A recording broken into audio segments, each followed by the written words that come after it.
Oke guys, balik lagi. Oke guys, balik lagi ke Tiaras Journal bareng aku, Angel. Funny.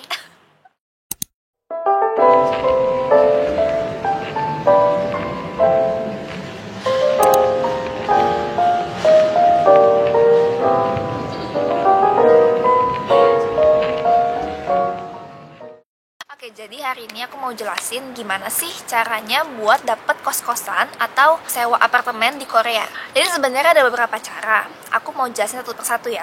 Jadi cara yang paling common dan paling nyaman, paling enak itu sebenarnya adalah turunan dari kakak kelas. Turunan dari kakak kelas itu maksudnya gimana sih? Kayak misalkan aku nih, sekarang kan tahun keempat, aku ada apartemen. Nanti setelah aku lulus, aku harus keluar dari apartemen itu nih. Nah, sebelum aku keluar, aku tuh bisa iklanin gitu loh. Kayak ada nggak adik kelas yang mau nempatin apartemen aku. Jadi kayak misalkan apartemennya tadinya kosong banget, karena kan aku udah pernah tinggal, biasanya aku akan kasih semuanya gitu loh. Kayak lemari lah, microwave lah, air fryer lah, segala semua aku kasih sekalian. Jadi kayak tinggal masuk aja gitu adik kelas aku yang mau tinggal di sana.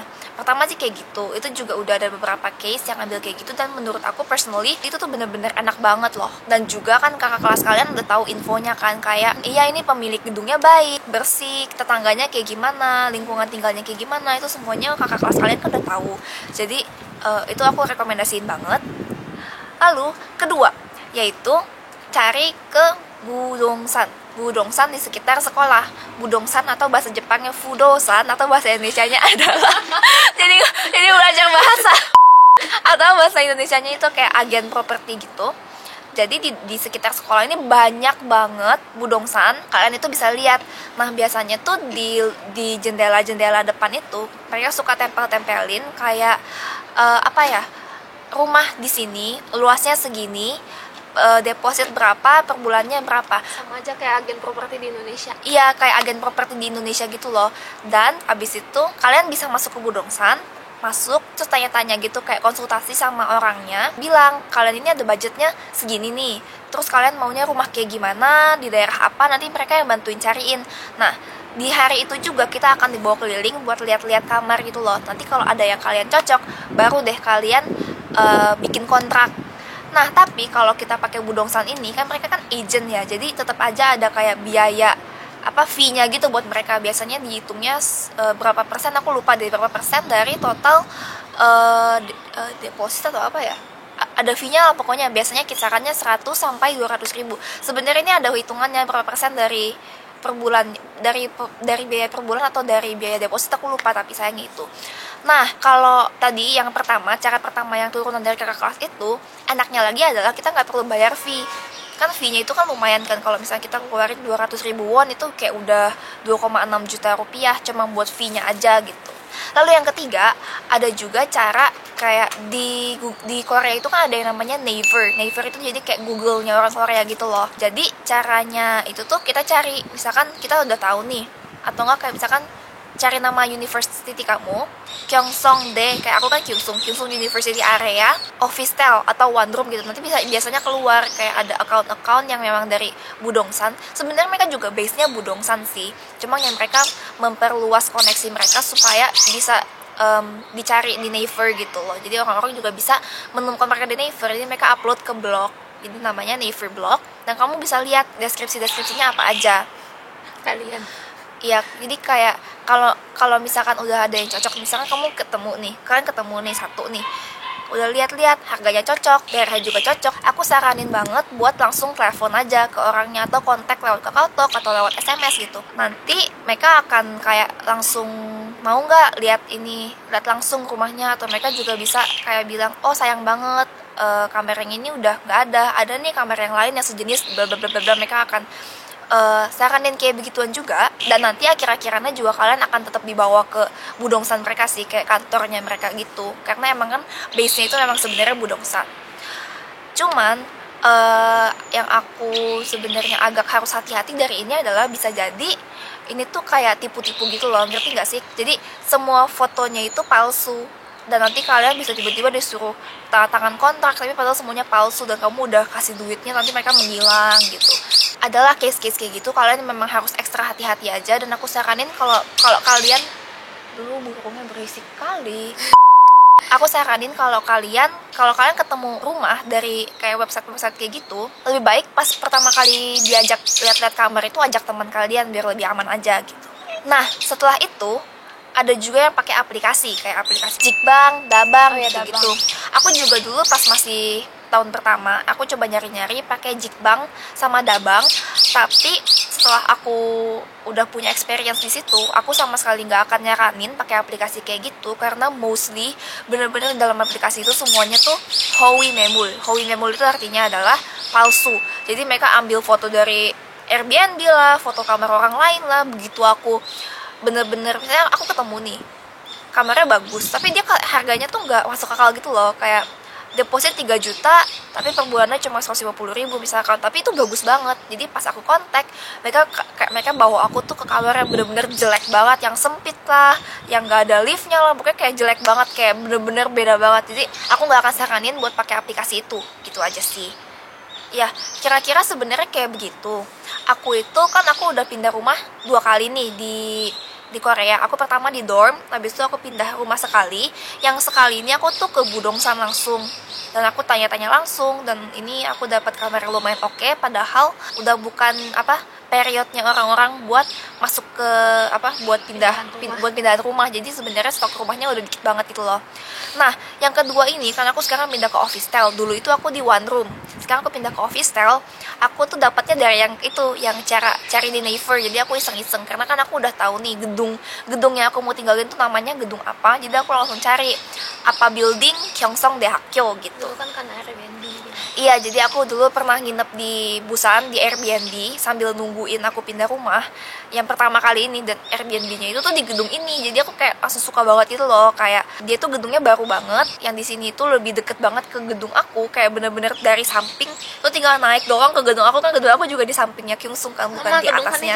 Iya, terus gedung Fanny juga deket banget, kayak bener-bener tinggal Cici kiri, gitu. Fanny kanan. Iya, aku tuh gedungnya di kiri, Fanny di kanan, jadi dari rumah udah bener deket banget, kayak cuma kalau jalan nyantai 10-an menit lah. Fanny lebih deket aja karena aku kan harus naik tangga kan. Kalau Fanny tuh nggak perlu naik tangga. 4 menit nyampe. Tuh.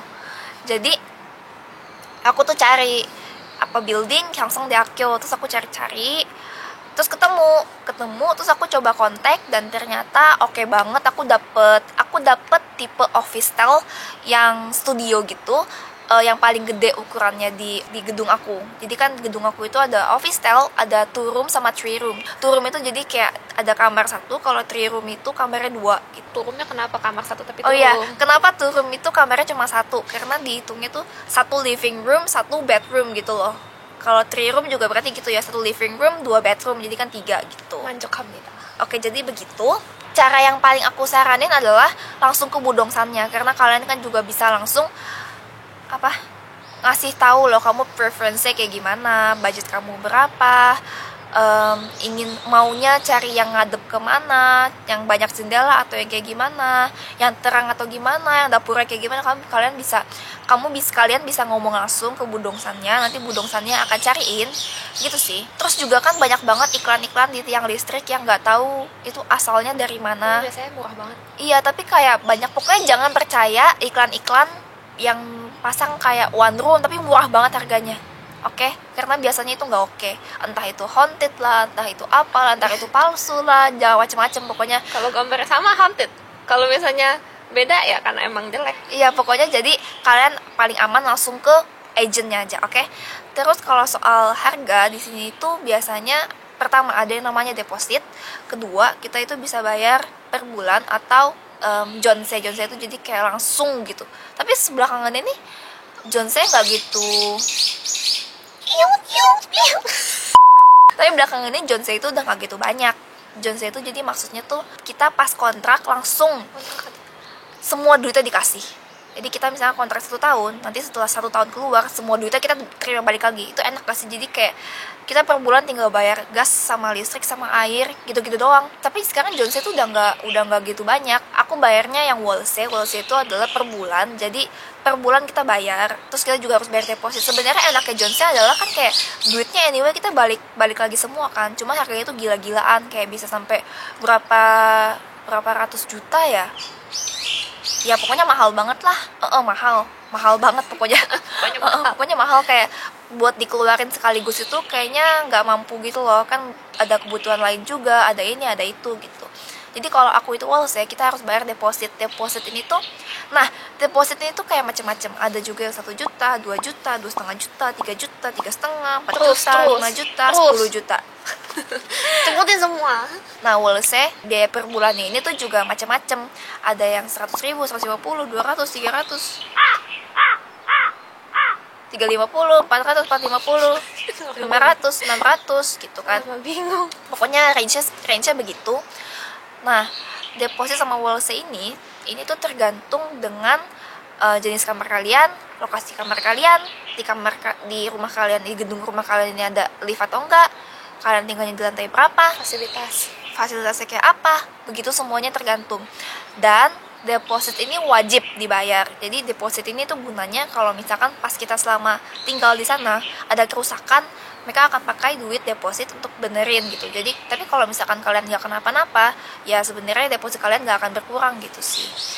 Kamar aku sebenarnya udah pernah ngomong di video yang room tour, depositnya 5 juta per bulannya. Itu kalau di kontraknya tulisannya 550 ribuan, tapi itu belum termasuk biaya manajemen, biaya listrik, biaya gas, dan juga biaya air. Totalnya itu aku kalau bayar sebulan bisa sampai sekitar 620 ribuan sampai 670 ribuan, tergantung dengan pemakaian listrik sama gas kita sehari-hari.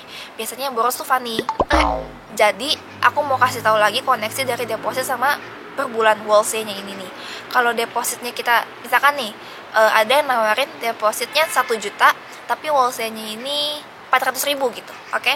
Terus kita nggak mau nih, ini kan kayak anyway deposit nanti kita setelah selesai kontrak kita bakal dapat kan. Kalau wholesale kan kita nggak bakal dapat duitnya balik lagi kan. Nah, kita nggak mau nih bayar wholesale mahal-mahal, kita bisa tawar, boleh nggak kita bayar depositnya 5 juta aja, tapi per bulannya tinggal 300 ribu atau tinggal 250 ribu gitu. Bisa dinegonya tuh kayak gitu. Kalau mau kontrak rumah di Korea tuh negonya kayak begitu, ngerti kan? Jadi kayak kalian bisa naikin turuninnya kayak begitu, atau bisa juga kalian minta turunin deposit tapi wholesale-nya dinaikin gitu. Nah, kemarin itu aku mau pindah pas mau pindah ke rumah yang office style ini, aku tuh udah nego mau minta depositnya 10 juta won supaya siapa tahu wholesale-nya bisa lebih turun, tapi ternyata nggak bisa. Jadi ini juga sesuai dengan ketentuan manajemen gedung masing-masing ya. Kayaknya udah deh sampai di sini. Semoga kalian paham. Kalau misalkan masih ada yang bingung, kalian boleh banget komen di bawah, tanya-tanya, atau enggak DM aku ke Instagram @araet. Jadi aku bakalan tutup videonya di sini. Jangan lupa buat klik tombol like dan juga subscribe, dan juga share ke teman-teman kalian kalau misalkan menurut kalian video ini bermanfaat. See you guys in the next video. Bye bye.